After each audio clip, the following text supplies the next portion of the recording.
کی زمین پر رہ کر اور اللہ کے آسمان کے نیچے رہ کر اللہ کی ہوا کو استعمال کر کے، اللہ کے پانی کو استعمال کر کے، اللہ کے دیے ہوئے جسم کو استعمال کر کے، اللہ کے دیے ہوئے مال کو استعمال کر کے آدمی اللہ کی بغاوت کرے، اللہ کتنا ناراض ہو جاتا ہے۔ آدمی کو دنیا والوں کی ناراضگی سے اتنا نقصان نہیں ہوتا ہے جتنا اللہ کی ناراضگی سے آدمی کو نقصان ہوتا ہے۔ اس کے لیے نبی علیہ السلام دنیا میں آتے تھے اور کہتے تھے انسانوں اپنا اور خالق کا معاملہ صحیح کر لو، اللہ تعالیٰ تمہارا اور مخلوق کا معاملہ صحیح کر دیں گے۔ اللہ کو ناراض کر کے کسی نے دنیا میں نفع نہیں اٹھایا ہے۔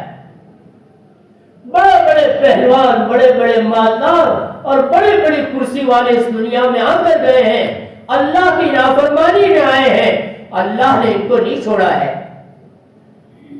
یہ تو ایک زندگی ہے، اللہ تعالیٰ اس کو چلا رہے ہیں، لیکن زندگی کی آخری سانس ہو جاتی ہے، آدمی افسوس کے مارے اپنی پوری زندگی آخرت کی روتا رہے گا، ارے کس اللہ کے ساتھ میں نے اپنے معاملوں کو بگاڑا ہے۔ وہ اللہ کی نعمتیں کھا کر اللہ کی دی ہوئی چیزوں کو اللہ کی نافرمانی میں استعمال کرے، آدمی کو سوچنا چاہیے۔ کسی پر ہم پیسے دے دیتے ہیں، اس کی مدد کر دیتے ہیں، اس کو کاروبار میں سیر کر دیتے ہیں، وہی آدمی ہمارے کاروبار کی کمپٹیشن میں آ جائے، ہماری دشمنی میں اتر جائے، اس سے کتنی نفرت ہو جاتی ہے، اسے کتنی نفرت ہو جاتی ہے۔ کبھی بلانے کو پسند نہیں کرتا ہے، کبھی اس کو سلام کرنے کو پسند نہیں کرتا ہے، وہ کتنوں کو کہہ دیتا ہے کہ میں اس کے ساتھ معاملہ مت کرو، بہت برا آدمی ہے، میں نے اس کے اوپر اتنے زیادہ احسانات کیے ہیں۔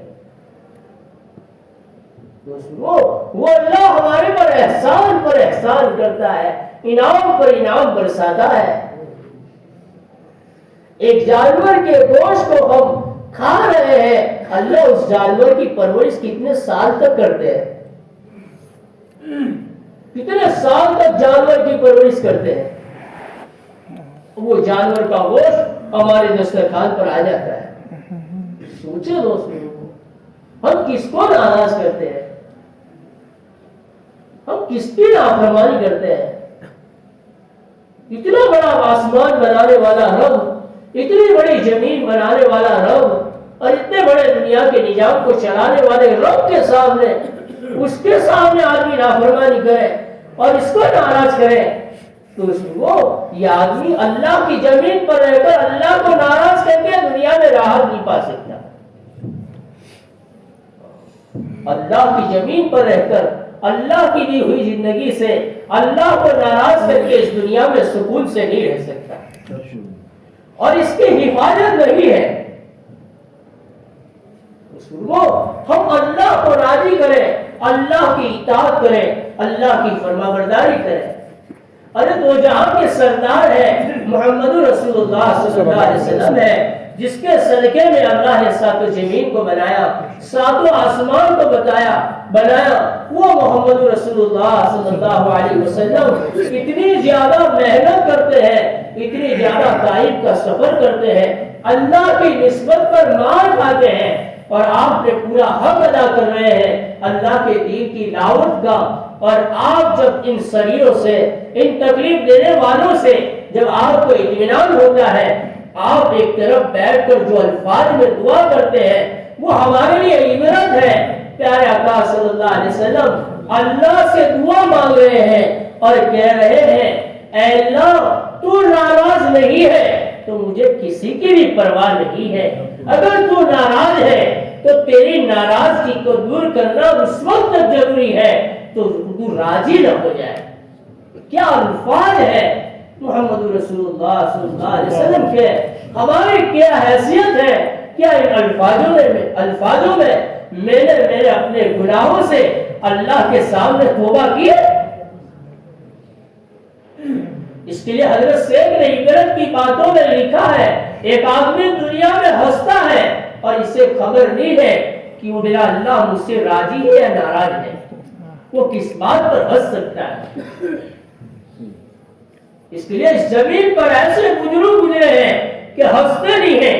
فرمایا کیا بات ہے؟ فرمایا کس بات پر ہنسوں؟ اس بات پر ڈر ہے کہ کس بات پہ خوشی بناؤں، کس بات پر ڈر ہے میرا اللہ راضی ہے یا ناراض ہے۔ سوچو دوست لوگوں، میری زندگی کے لمحات، میری زندگی کی گھڑیاں، میری زندگی کے کارنامے اور تمام کام ایسے ہیں کہ میرا اللہ مجھ سے راضی ہو جائے۔ سوچے دوست لوگوں، ہماری زندگی کی گاڑی کس طرف جا رہی ہے؟ ہم کس کو راضی کر رہے ہیں؟ دوستوں کو، رشتہ داروں کو، لوگوں کو، اور اللہ کو ناراض کرتے ہیں؟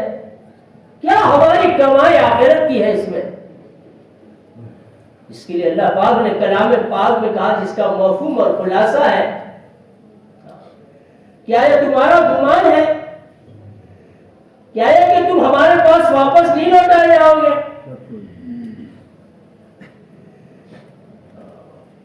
کیا ہم نے تم کو یہی بیکار پیدا کیا ہے؟ کیا تم ہمارے پاس واپس نہیں لوٹائے جاؤ گے؟ چاہنا ہے اللہ کے سامنے پوری زندگی کا حساب دینا ہے۔ اللہ کی نعمت دنیا میں استعمال کر کے آدمی کس چہرے سے اللہ کے سامنے پیش ہو سکے گا؟ کتنے شرم آئے گی۔ دنیا میں آدمی ایک باپ کی کوئی نافرمانی کر لیتا ہے، بیوی کی کسی بات پر ناراضگی کر لیتا ہے، وہ آدمی اپنے چہروں کو دکھانے میں شرماتا ہے۔ یہاں تو حکم الحاکمین ہے، پوری دنیا کا بادشاہ ہے، اس کے سامنے جب انبیاء علیہ السلام، صحابہ کرام، اولیاء کرام، دنیا کے بڑے بڑے اللہ والے، علماء کرام اللہ کے سامنے اتنے سارے اعمال لے کر پیش ہوں گے، اور اللہ تعالیٰ کے سامنے ہماری پیشی ہو گئی، اللہ تعالیٰ اسے پوچھ لے کیا کیا بندے تم نے دنیا میں؟ کیا کیا بندے تم نے دنیا میں؟ اس کے لیے صحابہ رضی اللہ تعالیٰ عنہ اس کے بارے میں ڈرتے تھے کہ حضرت صدیق کو بھوک ہے، حضرت عمر کو بھوک ہے، پیارے آقا صلی اللہ علیہ وسلم کو بھوک ہے، بھوک نے اتنا پریشان کہ آپ مسجد میں گئے ہیں، اور جانے کے بعد آپ کس کے گھر میں جا رہے ہیں؟ وہ سارے رضی اللہ تعالیٰ کے گھر گئے ہیں، آپ کسی کام میں ہیں، گھروں میں کہتے ہیں مہمان کا اکرام کیا، پیارے آقا صلی اللہ علیہ وسلم کے لیے کچھ کھجوریں کہتے کچی اور پکی لا کر کھا لی، رکھ دی، حضور صلی اللہ علیہ وسلم نے صحابہ نے کھائی۔ وہاں تک ایک انصاری رضی اللہ تعالیٰ عنہ آئے اور انہوں نے کچھ بکری ذبح کی اور کھانا تیار کیا اور سیزئی روٹی رکھی۔ حضور صلی اللہ علیہ وسلم نے اس روٹی پر گوشت کا ٹکڑا رکھا اور فرمایا اس روٹی کے ٹکڑے کو اور اس گوشت کے ٹکڑے کو فاطمہ کے گھر پہنچاؤ، اس نے کئی دن سے گوشت نہیں کھایا ہے۔ اور پھر نبی پاک صلی اللہ علیہ وسلم نے صحابہ کو ترغیب دی کہ اس پر شکریہ ادا کرو اللہ کی، اور دعا سکھائی۔ تو صحابہ کہتے ہیں یا رسول اللہ صلی اللہ علیہ وسلم، کیا اس بھوک پر جو اتنی شدت کی بھوک کے بعد آدھی روٹی ملتی ہے، کیا اس پر بھی اللہ تعالیٰ حساب لیں گے؟ تو اللہ تعالیٰ وحی کے ذریعے سے بتاتے ہیں کیا تم پیروں میں جوتے نہیں پہنتے؟ کیا تم پیروں میں جوتے نہیں پہنتے؟ ٹھنڈا پانی استعمال کرتے ہیں، گھر کی چھت ہے، یہ اللہ کی نعمت ہے، گھر کی چھت یہ اللہ کی نعمت ہے، اس کے بارے میں سوال ہوگا۔ اس کے لیے دوستو دنیا میں رہ کر موقع ہے آدمی اللہ کو راضی کر لے، اور ایمان والے کی اور انسانوں کی سب سے بڑی دوڑ اور سب سے بڑا مقصد اور دنیا میں سب سے بڑا ٹارگیٹ اس کا یہ ہے، دنیا میں میرے کارنامے ایسے ہو جائے، میرے دنیا میں کام ایسے ہو جائے، میرا اللہ میں دنیا سے جاؤں میرا اللہ راضی ہو جائے۔ پھر یہ دنیا میں کسی کی پرواہ نہیں کرتا، سماج کی، رواج کی، لوگوں کی، کہ لوگ کیا کہیں گے، سماج کیا کہے گا، رواج کیا کہیں گے، لوگ کیا سمجھیں گے، یہ نہیں کہے گا۔ یہ تو ہمیشہ اس کی سوچ ہوگی میرا اللہ راضی ہو جائے بس۔ اللہ کو ناراض ہو کر آدمی دنیا میں بہت بڑا نقصان دنیا میں بھی اٹھاتا ہے، آخرت میں اتنا ہی بڑا اٹھا دیتا ہے۔ اس کے لیے دوستو ہماری زندگی میں اللہ کی رضا آ جائے، ہر کام میں دیکھے میرا اللہ مجھ سے راضی ہو جائے، میری نظر پر، میرے بول پر، میرے سننے پر، میرے پکڑنے پر، میرے چلنے پر، میرے سوچنے پر، میرے خرچ کرنے پر، میرے کمانے پر اور میرے استعمال پر، میرے گھر پر، بچوں پر، بیوی پر، سماج پر، بس اس پہ میرے ہر کام میں میرا اللہ راضی ہو جائے۔ اللہ ملک مال سے راضی نہیں ہوتے، اللہ رسول کی اطاعت سے راضی ہوتے ہیں۔ اس کے لیے ہمارا سلیمان جادی رحمۃ اللہ علیہ فرماتے تھے کہ بھائی دنیا میں ایک باپ اپنی بیٹی کو رخصت کرتا ہے، اس کی شادی کرتا ہے، اور کئی ہفتے کے بعد 10 دن کے بعد جب بیٹی گھر میں آتی ہے، باپ اور بھائی، اس کی ماں، اس کی بہن چاروں طرف بیٹھ کر اس کو پوچھتے ہیں تو نے اپنے سسرال والوں کو کیسا پایا؟ وہ کہتی ہے ابا میرے سسرال میں میرے سسرال کے پڑوسی ہے، یوں کہہ رہے ہیں کہ اللہ تعالیٰ نے ان لوگوں کی تمہارے ساس اور سسر کی کون سی نیکی کی برکت ہے، اللہ نے ہمارے محلے میں ایسی بہو دے دی۔ میری ساس تو یہ سوچ یہ کہتی ہے اللہ نے کون سی نیکی کی برکت سے بیٹی جیسی بہو دی۔ میرے کہتے شوہر کی بہن یہ کہہ رہی ہے کہ اللہ تعالیٰ نے کیسی کس کی نیکی کی برکت ہے، کون سی دعاؤں کی برکت ہے جس کی وجہ سے ایک بہن مجھ کو دیتی۔ گھر کے سب راضی ہیں، آدمی تعریف پر تعریف پر تعریف یہ اور یہ لڑکی کر رہی ہے، باپ اس کو دھیمے سے پوچھتا ہے بیٹی سب برابر ہے لیکن تیرے شوہر کے بارے میں کیا ہے؟ بیٹی خالی اتنا کہتی ہے ابا سب برابر ہے لیکن میرا شوہر، باپ کے پسینے چھوٹ جاتے ہیں، کیا کہہ رہے ہیں جلدی بول۔ فرمایا ابا سب راضی ہے میرا شوہر ناراض ہے۔ باپ کے کہتے زمین پہ پیروں کے نیچے زمین کھسک جاتی ہے، بیٹی تو کیا کر کے آئی ہے؟ سب ناراض ہو جاتے تو چل جاتا، تیری زندگی کی گاڑی چل جاتی، تو نے اپنے شوہر کو ناراض کیا ہے، تیری زندگی کی گاڑی کبھی نہیں چل سکتی۔ کیا گمان ہے دوست لوگوں اس اللہ کے بارے میں جس اللہ نے ہمیں زندگی دی ہے، جس اللہ نے مال دیا ہے، جس اللہ نے تندرستی دی ہے، جس اللہ نے ہمیں تنگیوں سے، مصیبتوں سے، بلاؤں سے، بیماریوں سے، اپاہج اور اندھا اور بہرا بننے سے اور بھیک مانگنے سے جس اللہ نے ہم کو بچایا ہے اور دنیا والوں کو راضی کر رہے ہیں اور اس اللہ کو ناراض کر رہے ہیں، کیا ہم کامیاب ہو سکتے ہیں؟ ذرا آدمی تصور کرے کس کے ساتھ میں کیا معاملہ کرتا ہوں، اس اللہ کے ساتھ یہ معاملہ جو اللہ میرا اتنا خیال کرتا ہو۔ میں نے دنیا میں آتے وقت اللہ سے آنکھیں نہیں مانگی تھی، پھر بھی میرا اللہ نے میرے پر رحم کر کے آنکھیں لے کر بھیجا۔ جس اللہ کے پاس مجھے خبر بھی نہیں تھی مجھے دنیا میں جب زبان کی ضرورت پڑے گی، اس رحیم آقا نے میرے ساتھ رحم کا یہ معاملہ کیا کہ اس نے مجھے جواب دے دی۔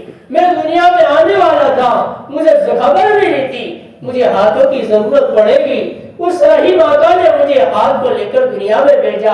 وہ رحیم آقا کہ جو دنیا میں آنے سے پہلے میرے دودھ کا انتظام کرتا ہے، وہ میرے رحیم آقا، وہ میرے کریم آقا میرے پر اتنا کرم کرتا ہے، چاہے میں جتنی نافرمانی کرتا ہوں لیکن اللہ نے مجھے کبھی بھوکا نہیں سلایا ہے، کبھی پانی کے بغیر نہیں رکھا ہے۔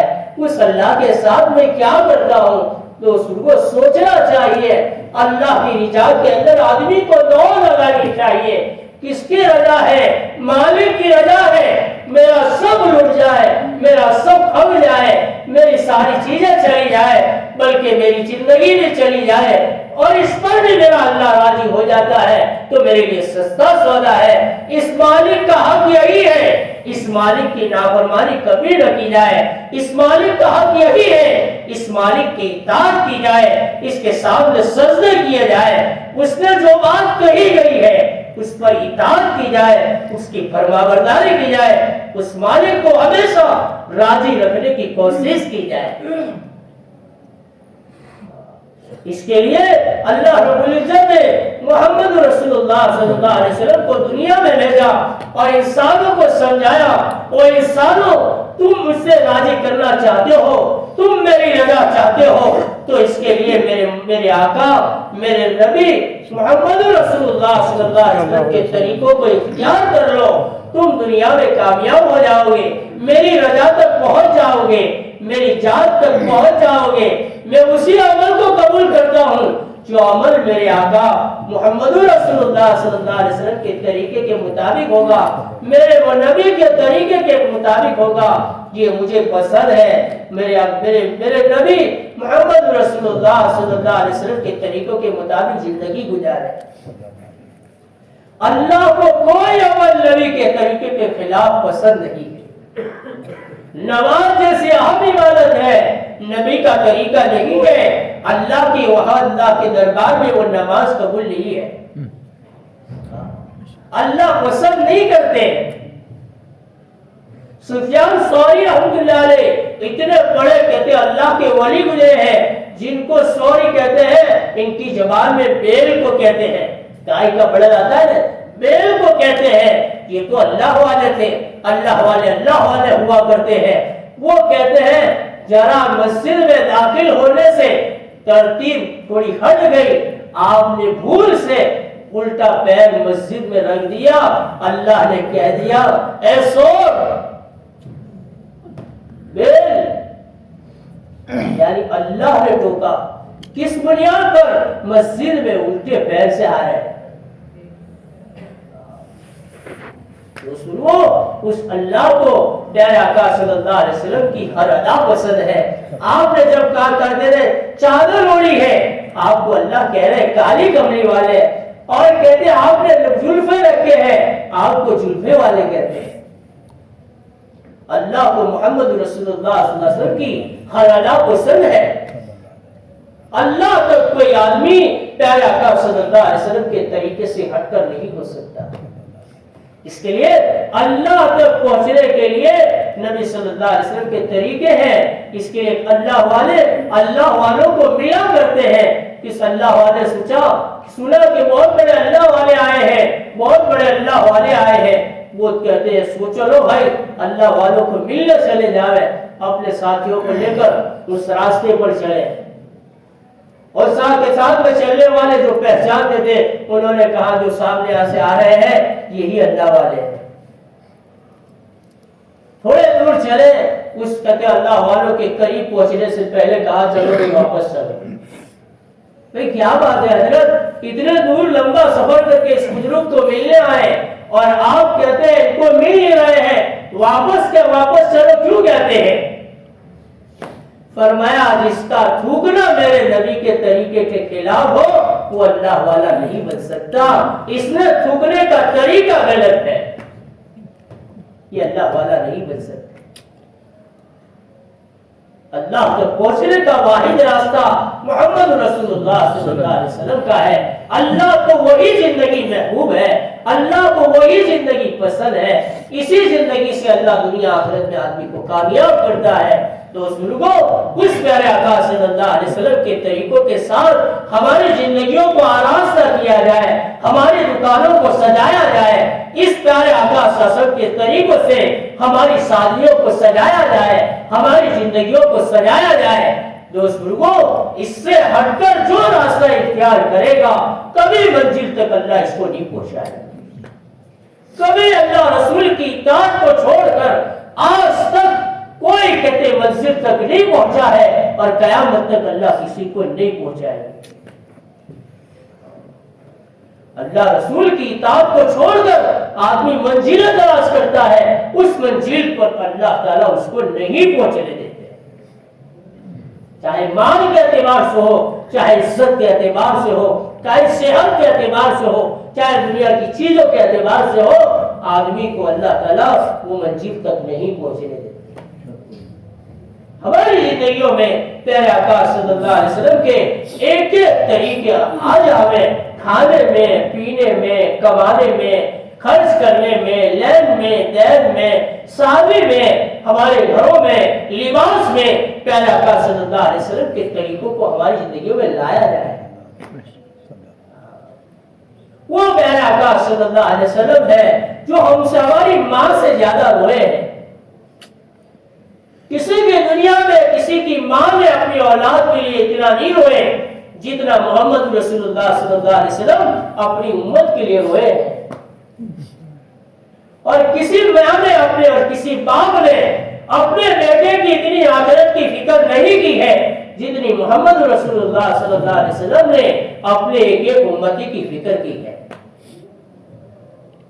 ہمیشہ آپ کی فکر، آپ کی سوچ، آپ تنہائی میں رہتے، آپ کی سوچ یہ رہتی اللہ امت کو کیسے جہنم سے بچائے، اللہ امت کو دین کیسے دے دے، اللہ امت کو کلمہ کیسے دے دے، اسے جنت کیسے دے دے، یہ دنیا میں آخرت میں کیسے کامیاب ہو جائے۔ اس کے لیے پیارے آقا صلی اللہ علیہ وسلم ہمیشہ بے چین رہتے، بے قرار رہتے۔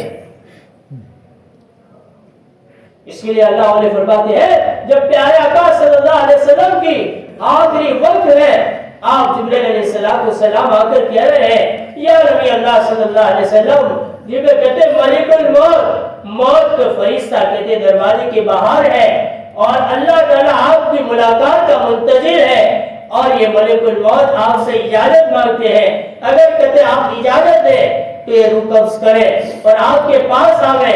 حضور پاک صلی اللہ علیہ وسلم پر ہماری ہزاروں کہتے زندگیاں قربان ہو۔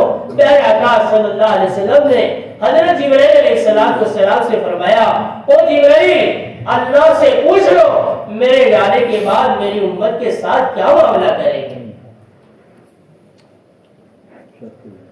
سوچے تو اس میں وہ محبت کیا کتنی ہے پیارے آقا صلی اللہ علیہ وسلم کو اپنی امت سے، خیرخواہی کتنی ہے اپنی امت سے۔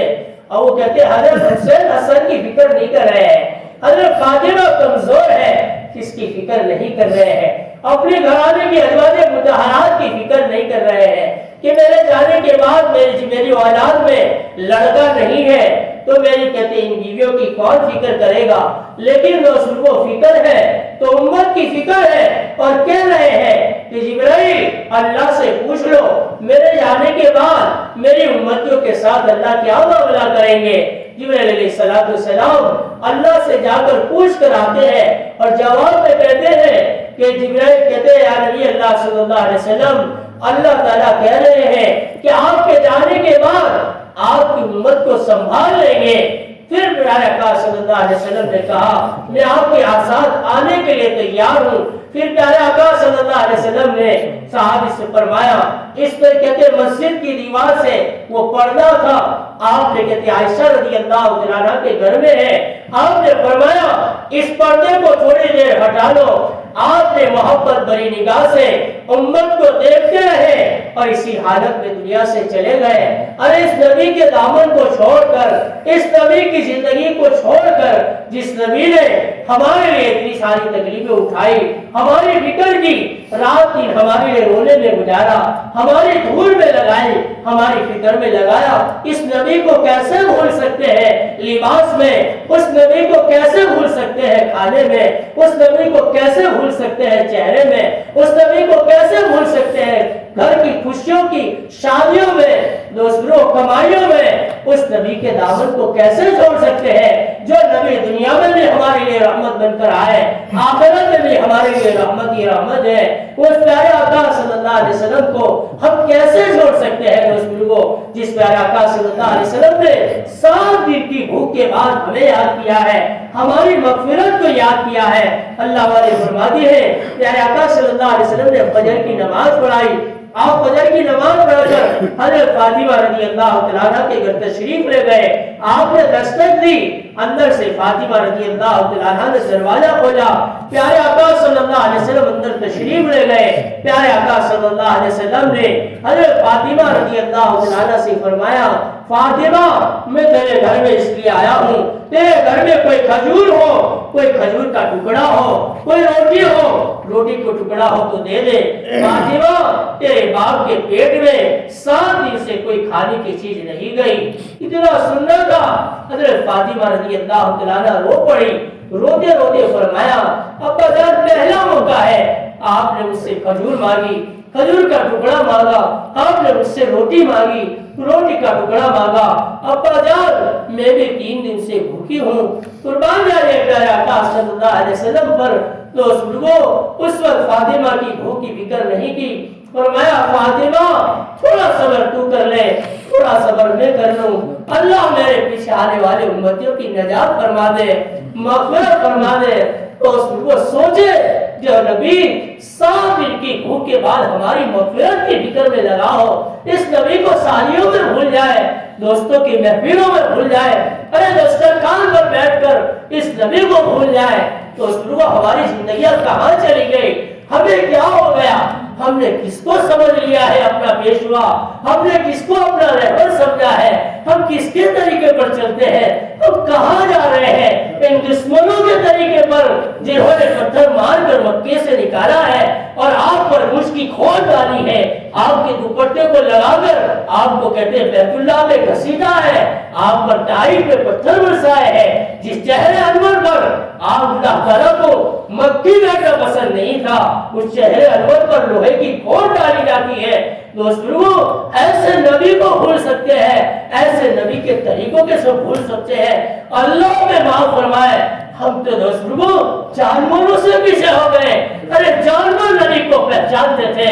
ایک صحابی کہتے تھے کہ نبی صلی اللہ علیہ وسلم کی جوانی میں ایک اونٹ ہڑتایا ہو گیا، نبی صلی اللہ علیہ وسلم کو شکایت کی، یا رسول اللہ صلی اللہ علیہ وسلم یہ اونٹ لوگوں کو کاٹتا ہے، تکلیف پہنچاتا ہے۔ نبی صلی اللہ علیہ وسلم نے اس اونٹ کو بلایا اور اس کے سر پر ہاتھ رکھا اور کہا دیکھ لوگوں نے تکلیف پہنچانا بند کر دیا ہے، تو بھی لوگوں کو تکلیف پہنچانا بند کر دے۔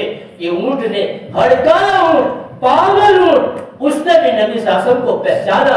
ارے کنکروں نے، ایک صحابی کہتے ہیں میں پیارے آقا صلی اللہ علیہ وسلم کے پاس میں تھا، میں جس راستے سے گزرتا تھا ہر پتھر آپ کو کہتا تھا السلام والسلام علیکہ یا رسول اللہ۔ ارے دوست لوگوں جس پتھروں نے نبی صلی اللہ علیہ وسلم کو پہچانا، ایک دیکھ کے کافی نے کہا کہ اگر آپ یہ درد آپ اگر یہ گواہی دے دے کہ آپ محمد صلی اللہ علیہ وسلم سچے نبی ہیں، میں آپ کے ہاتھ پر کلمہ پڑھوں گا۔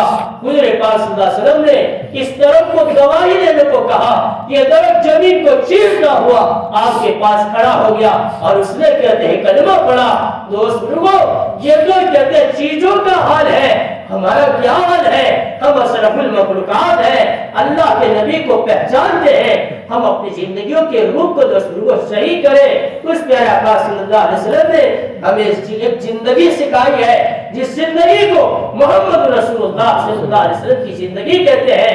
یہ رسول میری اور آپ کی بنے، اس کے لیے اللہ تعالیٰ نے دعوت کی مبارک محنت کو چلایا ہے۔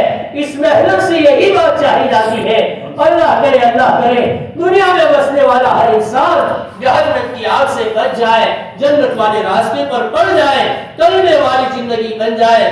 اس کے لیے دوست لوگوں محنت کے لیے بتا رہے ہیں کہ اس کے لیے اللہ کے راستے میں نکلے۔ امت پیاسی ہے، کوئی پانی پلانے والا نہیں ہے۔ اس کے لیے دوست لوگوں ہماری جات سے ساتھی طے کریں۔ اللہ نے زندگی دی ہے، اللہ نے مال دیا ہے، اللہ نے وقت دیا ہے، اللہ نے صلاحیت دی ہے اللہ کے کلمے کو دنیا میں بلند کرنے کے لیے، اور جو وراثت میں پیارے آقا صلی اللہ علیہ وسلم نے اللہ کے دین کی محنت کی ہمیں ذمہ داری دی ہے، اس ذمہ داری کو لے کر پوری دنیا میں چلیں گے، اللہ تعالیٰ ہمیں دنیا میں خیر کی چابی اور ہدایت کا ذریعہ بنائیں گے۔ اس کے لیے دوستوں بیٹھا ہوا مجمع طے کریں، آج تک اللہ کے ساتھ، اللہ کے نبی صلی اللہ علیہ وسلم کے طریقوں کے ساتھ جتنی غفلت ہوئی، سستی ہوئی، اللہ ہماری پوری زندگی کو معاف فرمائے، آئندہ کی زندگی آپ کی صحیح کرے، اللہ کرے ہماری بھی وہی زندگی بنے اور دنیا میں بسنے والا ہر انسان اس زندگی کے ساتھ گزارنے والا بن جائے۔ اس کے لیے دوستوں دعوت کی مبارک محنت ہے، اور اس میں پہلی سیڑھی ہے 4 مہینے، کوئی مشکل نہیں ہے، آدمی طے کرے اپنی جان سے، اللہ تعالیٰ اس کے لیے راستوں کو کھول دیتے ہیں۔